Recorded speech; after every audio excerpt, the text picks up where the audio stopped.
My replay viewers. Hi everyone, this is Dr. Jana. I'm a sex researcher, professor of human sexuality at NYU, and your daily scoper on things related to sexual health, sex science, and sex education. And today I have a special something for you, and that is, hold on, we gotta bring this a little closer. Hey Sammy, hey Jade, hi Iman. I have here with me Reid Mihalko. Read about sex, and he's hold on. Work it. There we go. You know, people will take screenshots too. Oh, that's awesome. Yes, so you know when to take screenshots. 69. Oh, okay, hold on. We have to deal with a couple of people. Excellent. So yeah, I have with me Reid Mihalko, who is a pretty awesome sex educator, and we're gonna have a little conversation today about relationships. Exactly, 69. Of course, they know already. I asked them to screenshot when I'm 69 or 169 or 269. And tweet it at me. Oh, that's funny. Hello, yeah, Iman met you at the Sexual Health Expo. Yes, he was here. Okay, hold on. In the beginning, you kind of have to deal with the trolls who are saying sex and open boobs and. But they're saying that to me.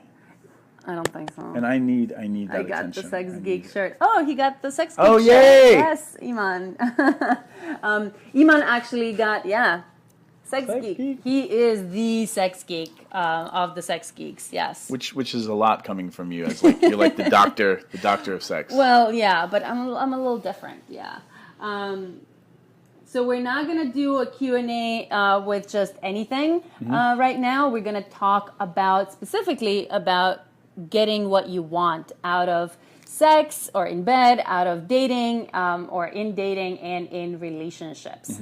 So if you think that this is going to be fun and interesting for other people, take a minute now to invite your followers down here. Press that Perry button down there and invite your followers. If you don't, how many of you are new to my scope? Do we have any new people here? Say new if that is you, and put your name next to it so I can say hi to you. Sex at all would be nice. Yes. For some people. Hi Zuri, hi Tonya, Velvet, Crystal is new. Excellent. Anyone? No one is not new anymore. Sorry. Second time is sort of new, Lisa. Yeah, welcome back. Excellent. So, for those of you who don't know me, my name is Dr. Jana. I'm a sex researcher. I study casual sex, non-monogamy, and sexual orientation, and I teach human sexuality at NYU. And I do daily scopes on things related to sex and open sort of conversations about sexuality that we often don't have. And so I think we're going to talk a little bit about that with Reid. But Reid is one of my favorite ever sex educators. Ooh, sorry. That was the mic. I forgot that was the mic. Here, I'll put it up here.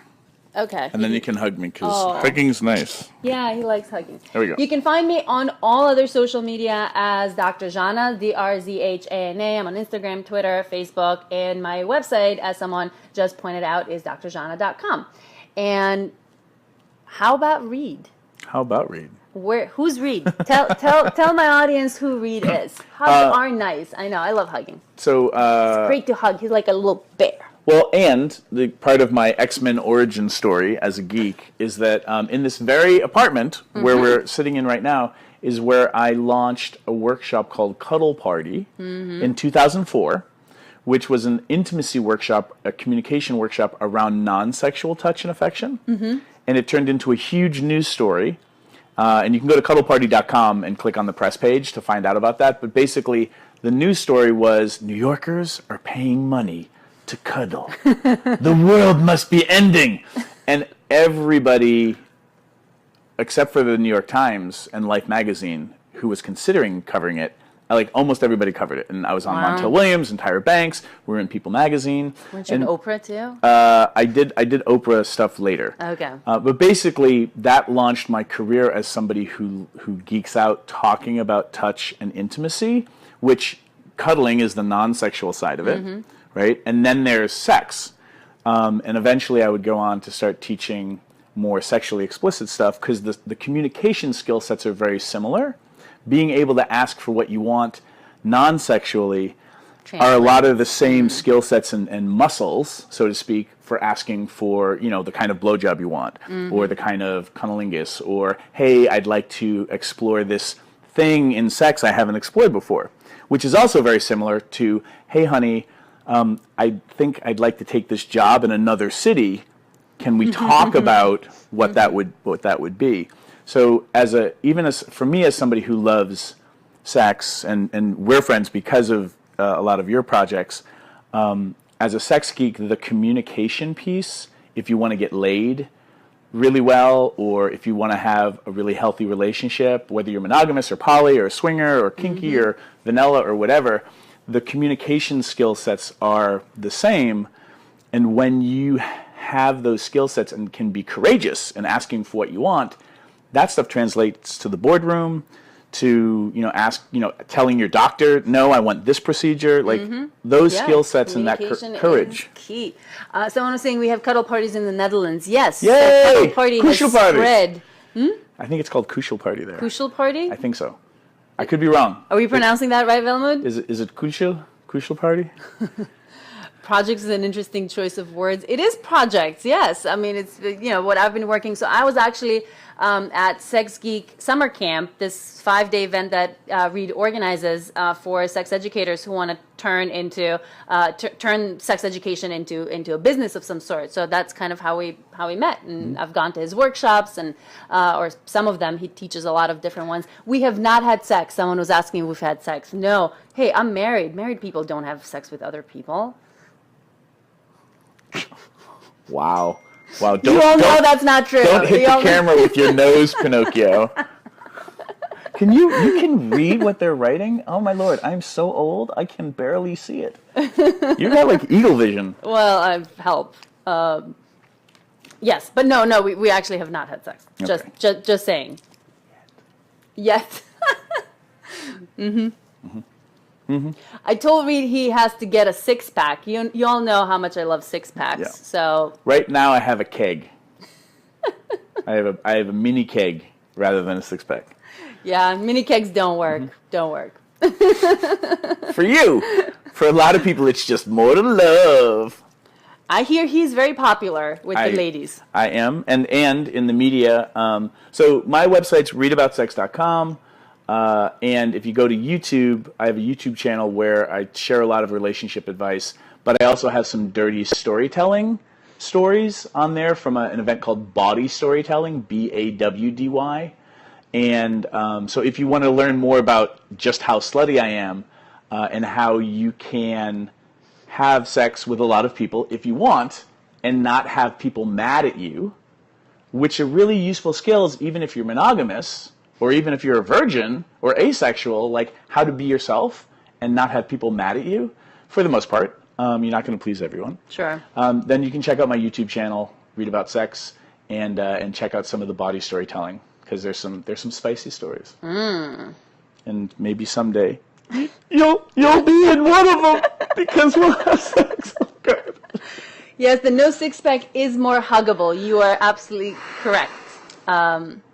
And also, let me just say this, okay, as a relationship geek, when I put on some weight, I got weird about, okay, now I have a belly. However, when you're sleeping with people who have vulvas, and they're riding you on top, they're bumping their vulva, and the top of their clitoral hood is grinding against your belly. So it's kind of like this really soft yet firm like pleasure bumper, like you get to kind of like smack it and grind it, and I realized I'm like beer bellies are like a sex tool.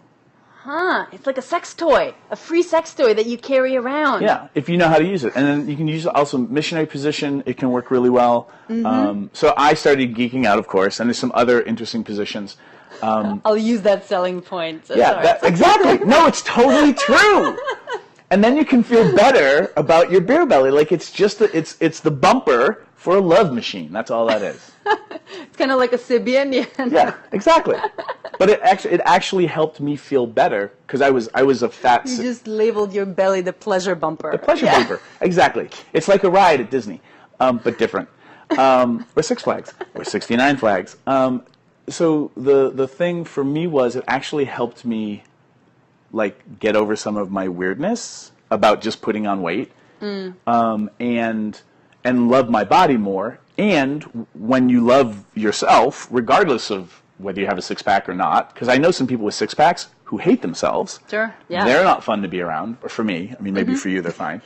For a little bit. For a little bit. But the idea of having more self-esteem and more self-love is generally just a more attractive quality for however you look. And I'm getting older.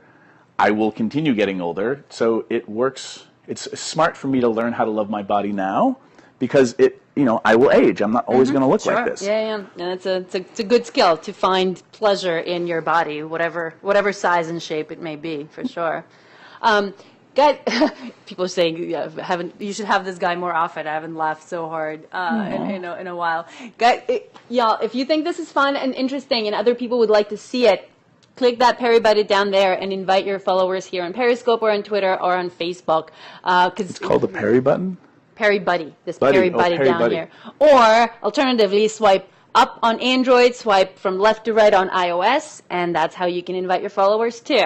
You got this shit down. I've been doing this for a while. At least once a day for 2 months now. You're like, I'm impressed. I'm turned on. Are you now? Like, swipe, swipe, swipe, swipe. It's kind of like Karate Kid. It's like paint the fence and like paint the apple, paint the iPhone. This is good. I like this. He's so funny. I adore him. If you're ever in somewhere where he teaches a workshop, please go and check out his workshops. They're really. That is not my husband. No. But I could be if you just closed your eyes and just dream of the pleasure bumper. Does your husband have a six-pack? Yeah. Man. He does. See, I wouldn't know about the pleasure bumper because I don't think I've ever had. Can I get a written note from your husband to check it out?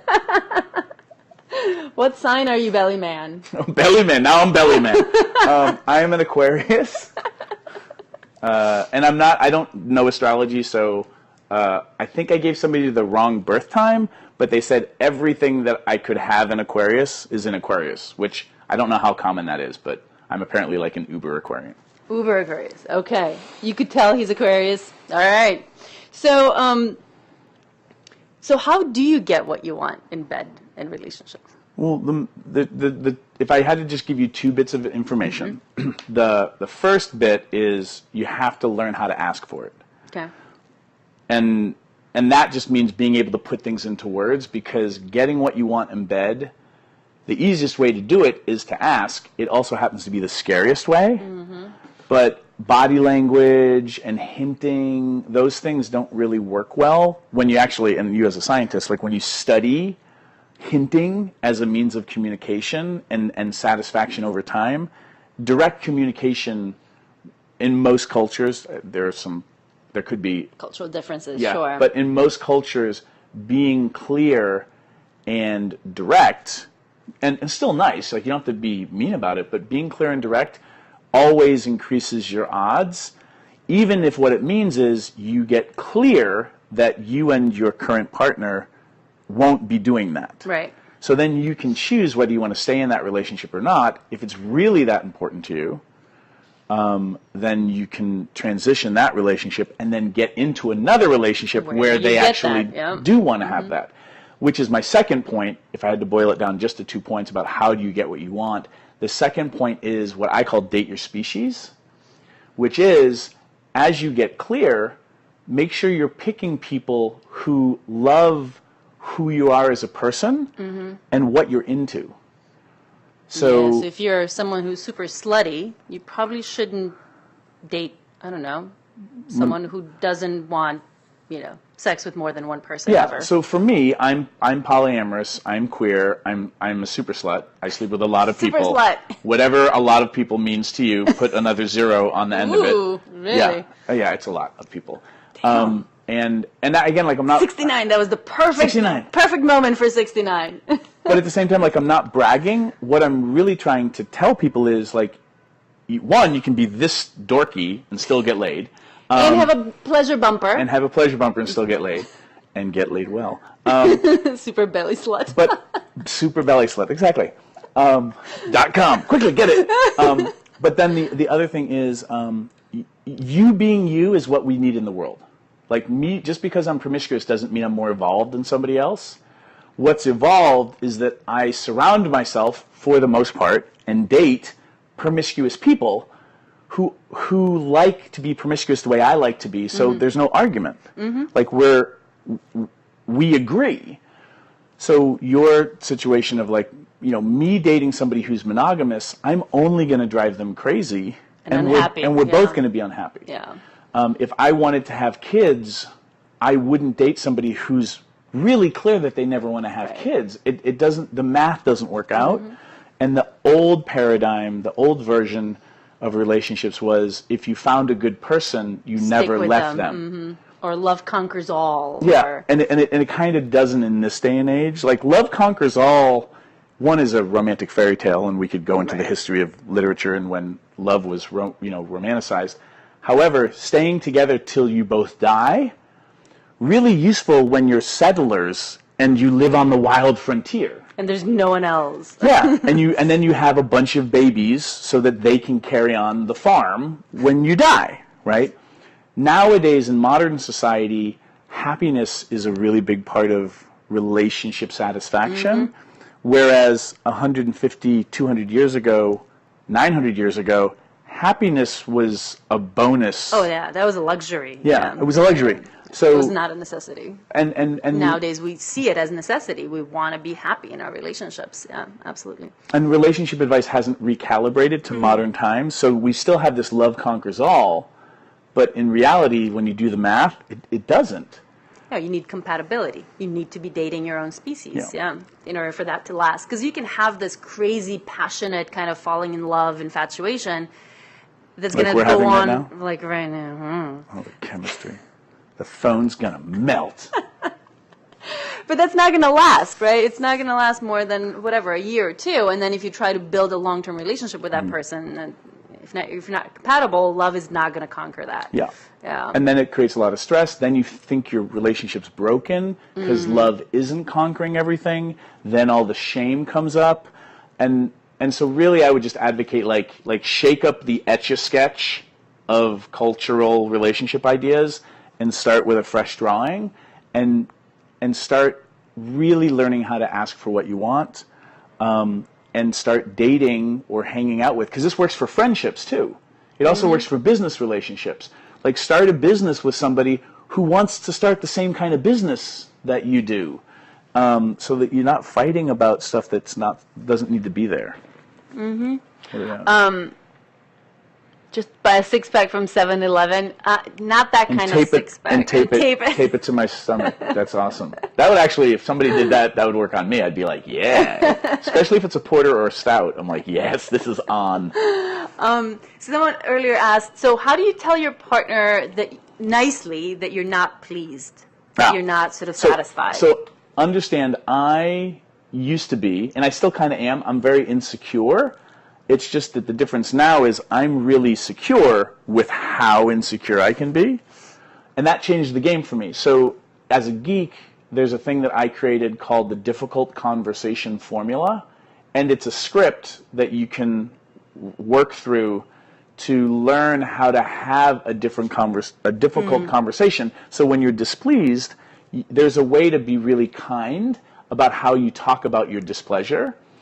And for you to get really clear about that. And that's actually in one of my courses, because I create online products and courses. So the difficult conversation formula is a part of one of my courses, which is called? The Relationship 10X. Relationship 10X. By the way, Relationship 10X, you can, and a lot of other stuff that Reid has, you can get on his website. But if you want to support me, get to that website by using this link, bit.ly/Reid 10X Jana, or just Reid Jana, and go check out all the stuff that he's done. He actually has, so you can screenshot this. I'm going to keep this up for a little longer so you can screenshot. He has a lot of stuff that's free that you don't have to pay any money for. And there's some stuff that, you can get for like $7 or, 27, Yeah. 47. But there's a lot of free stuff, and the relationship stuff, yeah. the relationship 10x course has a bunch of free videos so that you can see how I teach and figure out if you want to do the course. But the free videos are some really key points about like how to be more romantic and have your partners feel, or the people that you're dating, or even your friends feel like you care more. Right. There's some interesting little relationship communication hacks about that. And then there's a video there also about how to listen to your partner's bodies during sex. So if you've ever tried to make a wine glass sing, watch that, sign up for that video through that link, sign up for that and watch that video, because learning how to make a wine glass sing will help you help your partner have better orgasms. Uh-huh. Oh. Huh? Oh, whether they have a six-pack or not.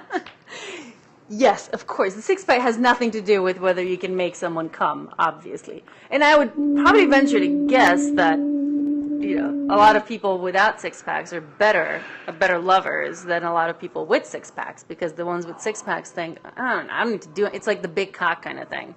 Oh, I just have a big cock and, a pair of six-pack. And Yeah, I don't have to do anything else, right? No, it's just learning how to be better at sex in a world where most people won't give you good advice, because if you just Google sex, you're going to get a lot of videos, but they're not training videos, and a lot of mainstream porn is for entertainment purposes, not really education. Right.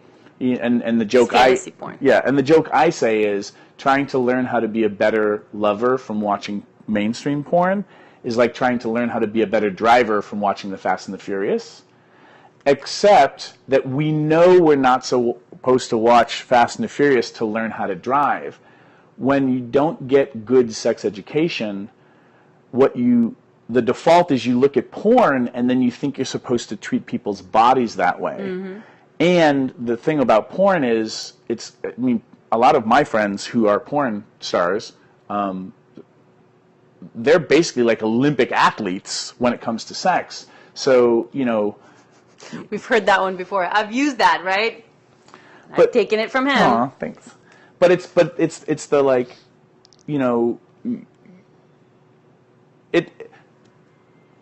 do yourself a favor and go get really great resources so that you can feel more confident in bed. And then that confidence and competence is sexier to be with. Mm-hmm. Because a lot of the people that you might be dating or in relationships with didn't watch this video, aren't tuning in to watch you all the time, so they're all nervous about talking about sex. So we're back to communication, your ability to talk about it and then ask for what you want and then go get good educational material. That helps you give a better blowjob. It helps you receive more pleasure if you're getting blown. It can help you get better at cunnilingus, at butt sex, at whatever, even just making out. And then you being more confident and being a better communicator just usually helps you have better relationships. It's not a guarantee that they'll last forever, but life becomes way more fun when you're less afraid of it. Mm-hmm. Well, that was good. That should be like a little... Somebody tweet that. Life becomes way more fun when you're less afraid of it. Hashtag Reid Mihalko. Okay, what else? Do you have any questions for Reid? Do you have anything to say to him? Someone was saying earlier he should scope. I signed up for Periscope, but I haven't yet. You actually I think you took my Periscope cherry. Ooh, I love taking people's cherries. I was a Periscope virgin until I met Dr. Shauna. And then she Periscoped with me once. Didn't write, didn't call. She just kicked me to the Periscope curb. I like one-night stands. What can I say? But See, now, I'm giving you a but second now we're chance serious. now. We're getting serious. Yeah. Yes, that's it, Velmood. Thank you. Second time's the charm. Well, you might get a third time even. Ooh. Should I have him back on Periscope, on my scope? You two need to scope together more. There you go. How do I find people like myself? Oh, that's a good... Yeah, how do you find your species? So, again, does this go to Relationship 10X or just go to the store? 10X, but... So go use this. Or just read Jana, bit.ly Reid Jana without the 10x. Okay. Well, this will work too. If Yeah. you sign up for these free videos, I can send you all more information on other products too, and a lot of free stuff. There's a lot of articles.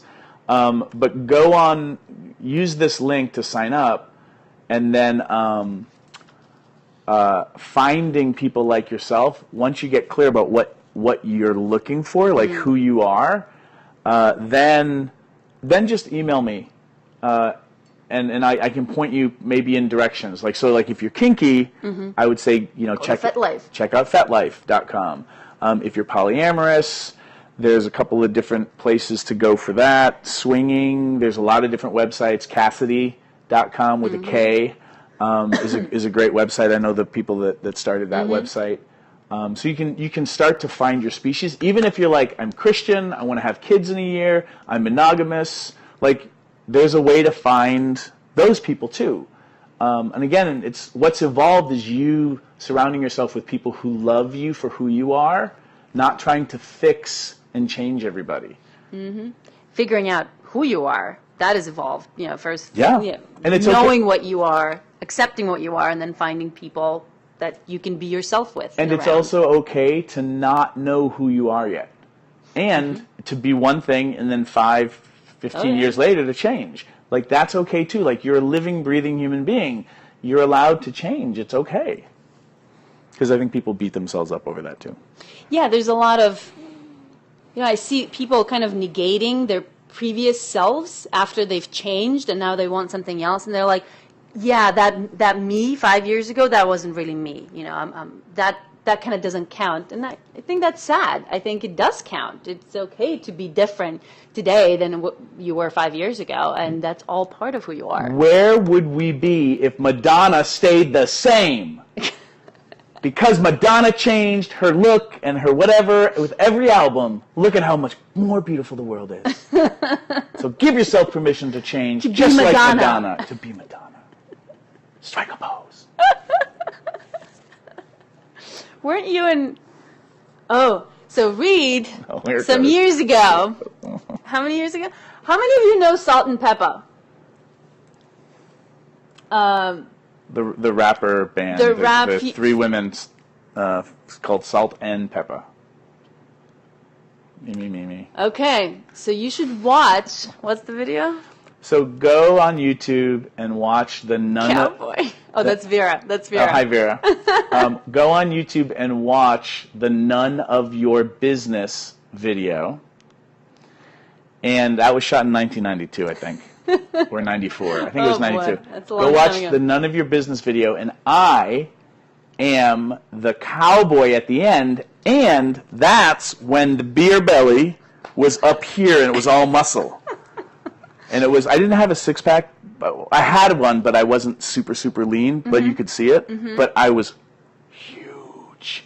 And the lighting was great, and I just looked like, it was good. It was good. So that's go check out Salt and Pepper's None of Your Business. I'm the cowboy in the thong. Yeah. Had I met you then... No, of course, I was 13 at the time. Or That's no, creepy. 92? No, I was 11 at That's the time. creepy. So it might not have worked out. Yeah. You know what? And then I would be in jail. Hi, Reid Mihalko, statutory educator. Not good. Bad idea. I'm much happier meeting you now. Okay, yeah, this is probably better, yeah. How can I last longer in bed? So if you are, let's assume that I get this question all the time, but you answer it this time. So let's assume that this is a penis owner who's asking this question. What I would do, my quick advice, go buy a fleshlight. Go to fleshlight.com, and it's a masturbation sleeve. Get the one that's called the Bluet. Or Bluet, yeah, Bluet is good too. Get one of those and practice. And it's going to sound weird, but I'm a geek. Practice humping it, and you can stick it in between the cushions of your couch, so you're kind of in fucking mode. Because what you want to do is you want to approximate fucking as closely as possible, which means you're using your body muscles that approximate that. Because there's a lot of geeky stuff that's happening to your pelvic floor muscles and stuff like that. So get a fleshlight or a Bluet and fuck it. But pay attention to when you're like when you get right to the edge of coming. There's a practice called edging, where you try to get right on the cusp and stay there, kind of hover. And what you're doing is you're training your brain how to notice when it's right on the edge, and training yourself how to stay there. The fleshlight and the bluet are the best for approximating what it would be like fucking a real person. If you have a partner who will lie there, let's train. Let's train you. And you can practice edging. That's great too.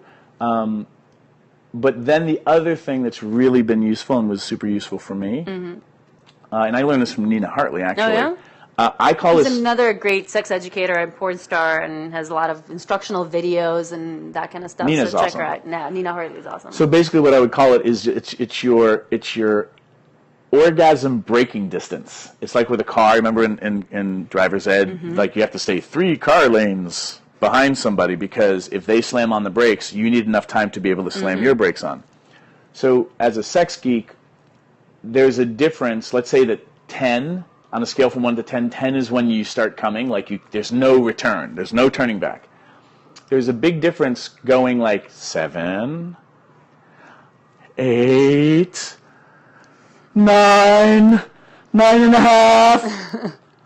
That is very different than 6, 7, 8, 9.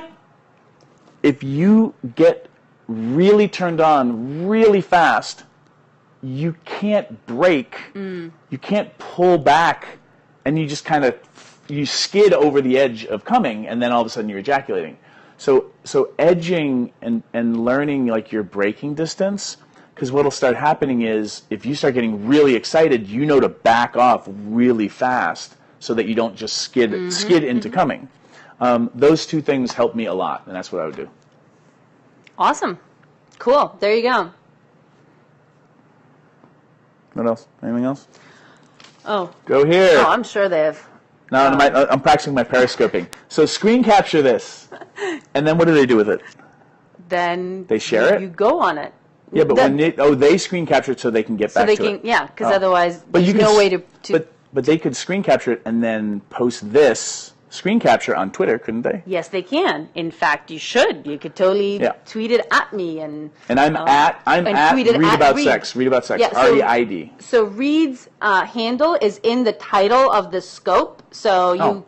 That's sexy. Of course. And this went out to Twitter, so there will be a Twitter notification that we did this on Twitter. Try to flex. Oh yeah. Because you know what? If I can't give you the 6-pack, I bring the guns. Don't chip a tooth on that. It's hard. It's not that hard. Not yet. He's gonna work on it. He says I'm great motivation to get back in shape. That's totally true. Like Shanna, Dr. Shanna, I have a 4-pack now and a 40. It's coming. Oh my goodness. I know. He's hilarious. I love hanging out with him. It's too bad that he lives in LA. LA, right? San Francisco. Oakland. I'm everywhere. But like Starbucks. Poor Reid. I know. All right. Any other questions for Reid?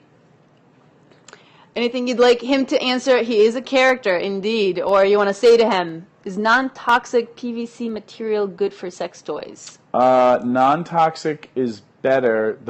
If you can afford it, the best kind of sex toys I like are medical grade silicone, but not everybody can afford those. So if you have non-toxic toys or PVC toys, or you're worried that your toy might be toxic, always use a condom. And I usually use condoms. I usually use condoms on all my toys anyway because I'm slutty and they get shared with a lot of people. They get around. Mm-hmm. And wash your toys. Yeah, obviously. Be nice. Aloe vera leaves is the poor Mexican's fleshlight. Aloe vera leaves? No, not the actual plant. Mm-hmm. Does it mean Are you talking about actually fucking inside the plant, like the leaf? You have to have a big leaf or a tiny penis. Do not do this. Yeah, do not do that. I don't think so. Maybe maybe there's a numbing quality to aloe vera? Because that is another way that you can last longer. There are numbing creams or numbing sprays that some people, use, and but that also means you're not feeling. But you're not getting as much sensation. Pleasure. Yeah. So for me, if I'm going to hack it, why not train yourself to be able to control your ejaculation response and be able to feel more pleasure? Because then sex is just more awesome. Please don't fuck your mom's foliage. She'll be very upset. Numbing spray. Yes, there are numbing sprays. I mean, that is an option for some people if they would like that. The other thing that you can do too, which I do a lot, because sometimes I just get really excited, and so I know I'm like, I'm just gonna come. I'll fuck for a little while, and then I'll pull out, and then I'll hand fuck. So if you get better at things like hand sex, then I can fuck, and then I can do hand sex, and then I can go back to fucking, and then that way my partner's like, oh my god, you're doing all these things that nobody ever does. That's so cool. Whereas I'm just like trying not to come. And then that's also two really... birds with one stone. Oh my goodness. Yes. It's also really useful too, because if I can't get it up for whatever reason, then I can just use my hands, and I usually or mouth. Or mouth. And I get so turned on with my hands and with my mouth that, a little while later I can usually get it up. Like your results may vary, but like I don't have to be dependent just on my erection. Mm-hmm. And as I grow older, if I don't want to be using Cialis or Viagra or things like that, then these are really great alternatives, and you just have more tools in your toolbox. And then sometimes when I'm playing with people, they don't want to get fucked. Mm-hmm. So then then it's like cuddling is time. And we've talked about this, how important, like I talk about this in my schools all the time, how important hand sex and mouth sex or oral sex are for women in particular, for people with vulvas, right? Mm-hmm. That only about 30% of women have an orgasm on a regular basis just from intercourse. So you need to get better at other things, like using sex toys, your hands, your tongue and mouth in ways that women like. And I would also advocate for vulva owners to explore masturbation and what works for you in getting yourself off, and then teach your lovers, mm-hmm. especially penis owners, because we don't have vulvas, mm-hmm. so we don't know. But then teach them the things that work for you, and also for my penis owners out there, if you have a partner who's very shy about masturbating or exploring toys and stuff, be kind and sweet, but like encourage them to let's explore some things, mm-hmm. so that you all have more tools and toys in your arsenal. I saw somebody say arsenal. Mm-hmm. You have more diversity, which can be really fun, and don't pressure people. Like invite, don't pressure. Encourage, but yeah. And it's also okay to try things and be like, I don't like that. Mm-hmm. So you don't have to love everything or be into everything. Someone says, I don't come easily. Okay. You're probably not broken. And, I mean, it's hard for me with a little, one Periscope line to, this was what I would do. But there are a lot of resources out there to geek out on how you might be able to come more easily. And then my first question is, do you masturbate regularly, and have you explored different positions in masturbating? Have you explored toys? Are you using lube is a really big thing. Lube makes the world a better place, ladies and gentlemen, especially in your genitals. So there's nothing shameful about using lube. Use lube, and go buy some good lube.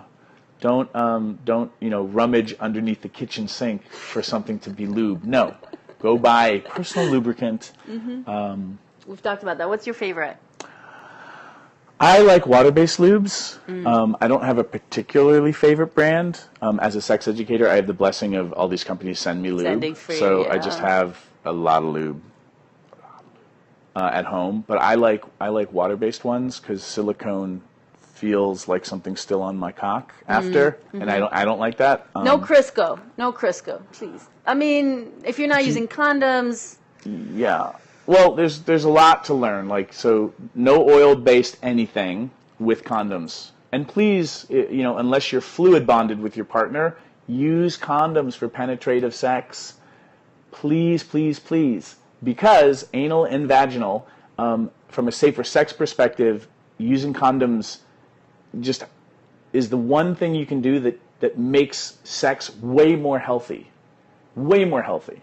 And then for my penises out there who are like, but when I put a condom on, I lose my erection, get a fleshlight or glue it, and then practice fucking it with a condom. So that you're training your brain that condoms aren't the end of the world. Condoms are a good thing. For me, whenever somebody says, hey, do you have a condom? I'm like, awesome. Sex is happening. Like, I'm ecstatic. So like if I just see a condom, I'm like, yeah. This is going in the right direction. So I just leave them laying around the house. That's what I do. Fluid bonded. What's fluid bonded? Someone asked. It is when you have actually had a conversation, an informed decision with your partner to not use condoms. You've kind of talked about and thought about the risks. You've done testing, whatever it is that you needed to do to make to feel emotionally comfortable. safe, physically safe, and then you decide to not be using condoms. So it's a very kind of informed and conscious decision not to use condoms with someone. Is that how you would that was good. find that? Okay. You should do this for a living. Those of you who may have joined us late, I saw the numbers go up a little bit ago. My name is Dr. Jana. I'm not a medical doctor. I'm a PhD kind of doctor. My PhD is in developmental psychology from Cornell University, and I now teach human sexuality at NYU. And I'm here interviewing Reid Mihalko, who is not a medical doctor or a PhD, nor do I play one on television. I am a sex and relationship educator and resident jackass, and I'm You're here not for a jackass. I'm here for your viewing and listening pleasure. Entertainment. I think Reid needs to go to the airport, right? I have to fly today, so... He's leaving New York. He's going back to California. I know, it's really sad. He taught a couple of really cool, interesting workshops. What did you teach? I taught Rough Sex for Nice Folks. Rough Sex for Nice Folks. Which is a workshop to help people understand why your partner might want you to spank them or pull their hair, and how to fuck people really hard if they want like that kind of fervor and force. I gave a lecture on Tantra, and then I think those were the only classes this time. I teach a lot of different things. Yeah, he does not scope yet. I don't know, maybe he will start, but you can find a lot of his stuff. He does a lot of videos that he puts up on his website, and you can get to his website by going to bit.ly/Reid 10x Jana, or just Reid Jana. That will get you there as well. And then you can sign up on this link. You can sign up for some free videos that are really geeky, fun things about better communicating and also how to create more pleasure and be able to listen to your partner's body better. If you like his style, he's this big, goofy, bear. That's great to hug. Thank you. Sexy bear on Periscope. Reid rocks. I will now maul you. No, help! Bye, everyone.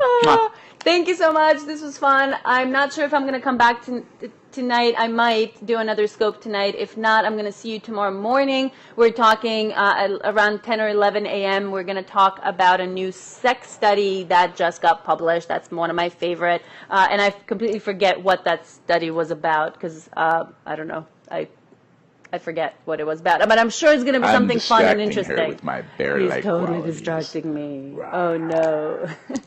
Thanks. I'm glad you loved the scope. Thanks for all the engagement.